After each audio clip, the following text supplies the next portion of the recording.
Miss Catherine Bernardo, abay tinawag na ungrateful dahil kay Mama Min. Ano nga ba ang kontrobersyang ito? But before that, if you haven't subscribed yet to my YouTube channel, please don't forget to like, share, and subscribe at i-hit mo na rin ang notification bell for more showbiz updates. Bago tayo of course magpatuloy sa ating updates for today's video, nais ko pong pasalamatan kayo for always watching and trusting this channel. Salamat po sa palagian ninyong panonood at palagian ninyong pagsubaybay sa mga updates po natin. Maraming salamat po. At ngayong araw, dahil sobrang prominent at masasabi natin talaga na isa si Miss Catherine Bernardo sa mga sikat na aktres dito sa Pilipinas, kaya naman konting kibot lang, no, kung ano man yung ilabas niya sa publiko ay talagang pinagpipiestahan po ng marami mga netizen dahil ganun po ka-giving ang ilan sa mga netizen pagdating kay Miss Catherine. Si Catherine kasi ay isang kilalang aktres sa Pilipinas, ay gumawa ng malaking desisyon na lumipat mula sa tahanan ng kanyang pamilya upang mamuhay ng mag-isa. Sa edad na 29, inamin ni Catherine na ito ay isang hakbang patungo sa kanyang personal na pag-unlad at pagsasarili. Ayon sa isang panayam, sinabi niya, "Sa totoo lang, natatakot ako, nalilito, pero sa tingin ko napakatapang na araw-araw kong nagpapakita at pinipili kong lumago at tanggapin ang lahat ng kawalang katiyakan," sabi niya. Binanggit din ni Miss Catherine Bernardo kung paano niya hinarap yung kanyang quarter life crisis. Bago ang kanyang ika-29 na kaarawan, ibinahagi ni Catherine na nakaranas siya ng tinatawag na quarter life crisis. Sinabi niya, "Pakiramdam ko ano ang susunod para sa akin. Nararamdaman ko ang lahat ng emosyon na ito. Pakiramdam ko napakatapang na tinanggap ko yon. Pinapayagan ko maging mahina." Ayan, so yun po yung ilan sa mga pagbubunyag nga nito bilang bahagi ng kanyang paglalakbay patungo sa pagsasarili at nagdidesisyon si Catherine na lumipat sa sarili niyang tahanan. Inilarawan niya ito bilang isang transition stage na mahalaga para sa kanyang hinaharap. "Pakiramdam ko kasi," sabi niya, "sa mga susunod na taon, napakahalaga kasi yun yung nagdidikta kung saan ako sa hinaharap," sabi ni Catherine. Sa kabila ng kanyang pangamba, bukas si Catherine sa mga pagbabagong ito. Sinabi niya ito, ang paraan, sabi niya, "Ito ang aking paraan upang mas makilala ang sarili at lumago. O, natatakot ako. Hindi ko alam kung ano ang mangyayari. Hindi ko alam kung kaya ko, pero bukas ako at narito ako para sa paglago." Sa isang panayam din, binigyan din diin ni Miss Catherine sa kahalagan ng pagprotekta sa kanyang kapayapaan at pagiging masaya sa kanyang sarili. "Gusto kong bigyang prioridad ang sarili ko sa pangkalahatan. Gusto kong gawin ang mga bagay na hindi ko pa nagagawa noon. Gusto ko ipagpatuloy ang paggawa ng mga bagay na kinagigiliwan ko," sabi niya. Sa konteksto naman ng kulturang Pilipino, ang paglipat mula sa tahanan ng pamilya bago ang ikasal ay maaaring ituring na hindi pangkaraniwan. Kasi ayon po sa mga pag-aaral, isang rehistradong psychologist ang nagsabi and psychometrician, kapag ang isang pamilya ay nagsagawa ng tradisyong ito, desisyon ng isang tao na lumipat at mamuhay ng mag-isa ay maaaring makitang bilang isang anyo ng pagtalikod o kawalang galang. So, dahil po dun sa naging desisyon nitong si Miss Catherine Bernardo na talagang magkaroon po siya ng sariling space at parang bumukod na, no, parang itayo na rin yung sarili niyang bahay. Parang sinasabi ng ilang mga bashers at ilang mga nakakilala kay Catherine na tila baga ito po ay pagpapakita ng pagiging ungrateful di umano sa kanyang pamilya. Sa kabila ng mga hamon, nakatanggap din si Catherine ng suporta mula naman sa kanyang mga tagahanga at kapwa artista. Maraming humanga sa kanyang tapang at determinasyon na harapin ang mga pagbabago sa kanyang buhay. Ang kanyang paglalakbay ay nagsisilbing inspirasyon sa maraming kabataan na nagnanais ding maging independent at tuklasin ang kanilang sariling landas. Bukod sa paglipat sa kanyang sariling tahanan, sinusubukan din ni Catherine ang mga paglalakbay ng mag-isa. Noong Feb 2024, binahagi niya ang kanyang solo trip sa Australia upang manood ng konsyerto ni Taylor Swift. Sinabi niya, "First time to travel alone." And isa rin sa mga kini-question ng mga netizen at ng mga bashers ni Miss Catherine na first time daw di umanong hindi nila nakita si Mama Min, kahit man lamang anino ni Mama Min doon po sa naganap na 2025 na ABS-CBN Ball, na tila baga talagang nag-decide na rin si Miss Catherine Bernardo na hindi niya makasama sa mga ganitong event ang kanyang ina. Ito na po talaga yung kanyang masasabing desisyon na talagang it's time para po mag-grow siya individually.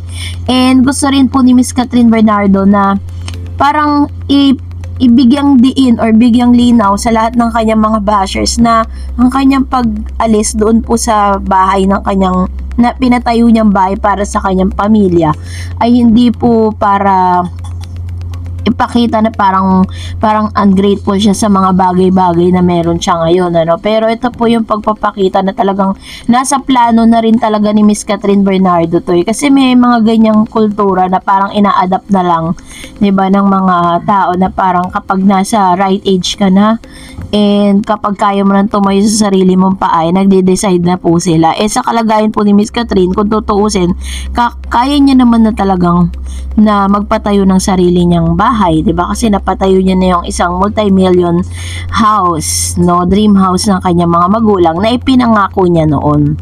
So, kaya po ngayon parang nare-red flag si Miss Catherine dun sa desisyon na yon. Pero sa mga totoong talagang mga supporters si Miss Catherine, mas nauunawaan yung naging desisyon niya patungkol dito.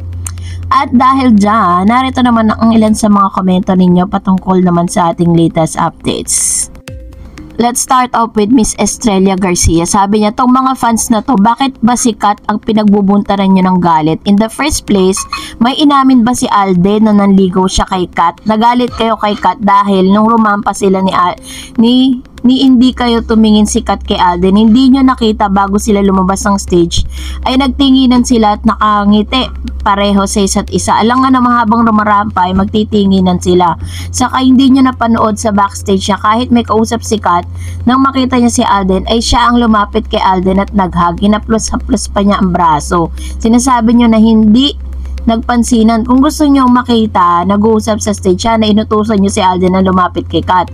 Alam nga naman si Kat ang lumapit sa kanya, siya yung lalaki. Hindi nyo ba nakikitang busy si Alden sa iba't ibang artista na kahag niya at kausap? Tapos galit. Aba, mukhang may pinaghuhugutan si Ma'am Shia. Tapos galit na galit kayo kay Kat. Kung fans kayo ng Kat din, masasabi nyo kung bias kayo dahil wala kayong respeto sa pagkababae ni Kat. Gusto nyo yata si Kat pa ang gumawa ng move para mabigyan lang kayo ng kasiyahan. Pero sorry, dahil hindi ganong klase yung babae si Kat, lalo na kung manliligaw niya. Gagawin lang ni Kat ang lumapit sa lalaki kung alam niya na walang gusto sa kanya at kaibigan lang talagang turingan nilang dalawa. Alam nyo, naawa na ako kay Kat. Lahat ng kilos niya binabantayan ng mga bashers. At lagi na lang pinipintasan. Halos lahat naman ng artista ginagawa yung mga ginagawa ni Kat. At masahol pa sa ginagawa ni Kat. Pero bakit hindi nyo binabash at pinipintasan? Dahil siguro sa sobrang sikat niya, kaya lahat ng mata nyo na kay Catherine. Actually po, totoo yan. Sa dami ng mga artista, mas malala naman talagang ginagawa ng ilan. Pero wala kayo nasasabi. Kasi nga, yung image kasi ni Miss Catherine, parang nakilala siya sa pagiging wholesome. Tapos nung nagkaroon ng transition dun po sa image niya, mas tumami yung bashers niya. Sabi ni Cleo, Catherine forever, God bless you both always, Catherine and Alden. Sabi ni Miss Eva, solid Alden here. Wish ko sa idol ko, mag-asawa siya ng non-showbiz para maging tahimik ang buhay niya. Yan, ito naman yung kanyang comments with regards to this. Another one. Sabi ni Ma'am Chibiki, napanood ko sa vlog ni Doc Kenneth na crush ni Kat nung grade 2. Sabi, pamilyado na siya.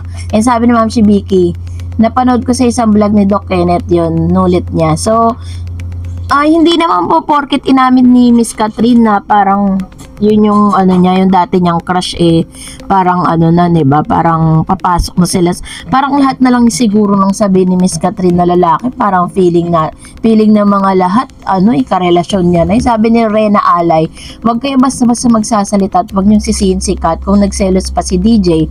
At hindi po tipo ng babae si Kat na mamimili sa lalaki kung ayaw sa kanya. Desisyon ni Alden yun. Kung hindi niya sinamaan si Kat sa ABS-CBN Ball, bahala siya sa buhay niya. Total, ang dami namang nanligaw kay Kat. So, yun po yung kanyang comments with regards to this, ano. Parang sinasabi niya na walang pilitan, 'di ba? And besides is parang talagang exclusive for ano talaga ABS-CBN yung stars, 'di ba? Sabi ni yung ABS-CBN Ball 2025 parang mas exclusive talaga siya para sa mga taga-kapamilya. Sabi ni Ma'am si Annabel Garde, ganon, may crush pala si Kat, naku lalong gumulot, lumabo na. Buti na lang, binawi na ayaw ni Kat ng doktor at gusto niya piloto. Buti na lang, magpa-pilot si Alden. So may chance ito. So yun. And another one, sabi ni Ma'am si Raquel, pambansang sa controversial yung dok. Kahit ano pang gawin nilang pantatakip sa issue, sana nagpakakuya na lang si Daniel at Richard G. Mas ahead at mas matanda sila kina JK at Kyle. Mahilig talaga ang management ng Star Magic at ABS-CBN na magtakip sa mga bahaw at gulo ng mga talents nila. Si Daniel binigyan na niya ng pangalawang pagkakataon, but still mas gusto niya talagang masira ang karir niya. Ay nako, hanggang kailan kaya pagtatakban ng management ang mga alaga nilang artista? Actually, kung napansin po ninyo, 'di ba, parang ginawa talaga nila yung lahat para hindi siya pag-usapan. And hindi nila masyadong pinalaki, hindi binawang big deal. Tapos naglabas pa ng statement na parang walang kinalaman si Daniel kasi nililinis na nga unti-unti nila yung pangalan ni Daniel, tapos masasangkot pa naman sa ganyan. Strategy din po ng ABS yan. Sabi ni Miss Telma, sa akin lang to ha, sana di na nabanggit ng name ng crush si Catherine, lalo lang gumulo sa bagay, baka type niya ganito, hay buhay. Sabi ni Mr. Renato, kung ako papipiliin sa piloto ko, mas angat sa lahat. Ano yan? Busy man pilot game na ito, inaantay ng karamihan sa mga babae sa showbiz. Bigatin na Alden pag nakagraduate na siya. Ayan. So parang yun yung magiging niya, no, second career. Sabi ni Miss Malu Bagadyong, sus ano ba yan kung sino-sino na lang sinasama sa pangalan ni Kat, single na nga siya baka kasi gusto pa niya pa si Daniel. Sus pakipot pa, mas bet ni Kat yung mga brusko na yung tipo ni Daniel, gusto niya yung lalaki na tipong sisikuhin siya or bubugbugin siya. So that's it for today. For more videos and updates, please don't forget to like and subscribe, and please don't forget to follow my Facebook page, Dar Eds TV. God bless everyone.